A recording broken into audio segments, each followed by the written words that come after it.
இல்லை, சத்தம் போட வேண்டிய அவசியம் இல்லை, கண்ணீர் அவசியம் இல்லை. எப்படி வேண்டுமானு ஜெபம் பண்ணலாம். அவர் அப்பா, நீ கால் மேலே காலை போட்டு ஜெபி, எப்படி வேணா ஜெபம் பண்ணு.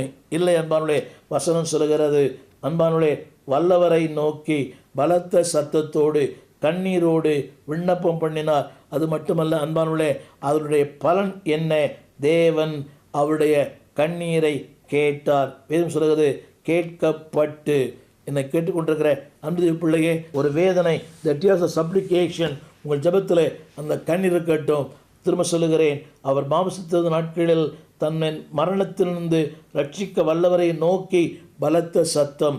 ஆண்டவரே, அது மட்டுமல்ல கண்ணீர். இது ரெண்டு தான் ஒரு ஜெபத்தினுடைய உண்மையான அடையாளங்கள்.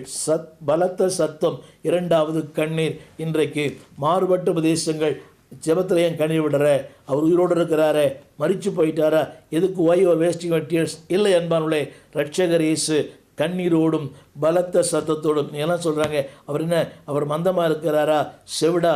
இல்லை அன்பானுள்ளே, அவர் கேட்கிற வல்லவர். அந்த வசனம் சொல்கிறது, அது கேட்கப்பட்டு. திரும்ப சொல்லுகிறேன், அந்த வார்த்தையின் கடைசி சொற்றொடர், அது பரலோகத்திலே கேட்கப்பட்டு. The tears of supplication. கடைசியாக ஒன்றை சொல்லி முடிக்க விரும்புகிறேன். இது எபிரேயர் புஸ்தகம் 11ஆம் அதிகாரம் 17ஆம் வசனத்தில், எபிரேயர் 11:17, காலம் கடந்த கண்ணீர். திரும்ப சொல்லுகிறேன், காலம் கடந்த ஒரு கண்ணீர். அந்த கண்ணீரில் பலன் இல்லை. 17ஆம் வசனம், பிற்பாடு. இது ஏசாவுக்கு சொல்லப்பட்ட வார்த்தை.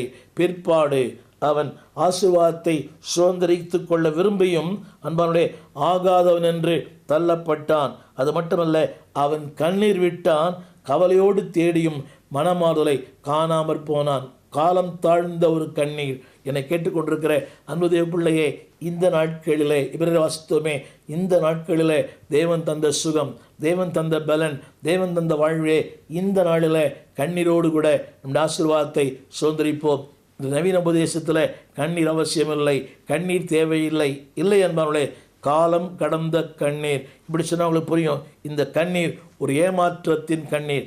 கண்ணீரில் பலன் உண்டு, ஆனால் இந்த கண்ணீரில் பலன் இல்லை. திரும்ப சொல்லுகிறேன், ஒரு கண்ணீர் உன்னை வாழ வைக்கும், ஒரு கண்ணீர் வாழ்வை தரும், இன்னொரு கண்ணீர் ஏமாற்றத்தை தரும். இது காலம் கடந்த கண்ணீர். என்னை கேட்டுக்கொண்டிருக்கிற அன்பு கர்த்தர் பிள்ளைகளே, உங்களுடைய வாழ்விலே நீங்கள் விடுகிற ஒவ்வொரு கண்ணீருக்கும் கர்த்தர் பலன் தருகிறார். திருமறை சொல்கிறது, உங்கள் கண்ணீரும் என் கண்ணீரும் அவருடைய துருத்தியிலே வைக்கப்பட்டிருக்கிறது.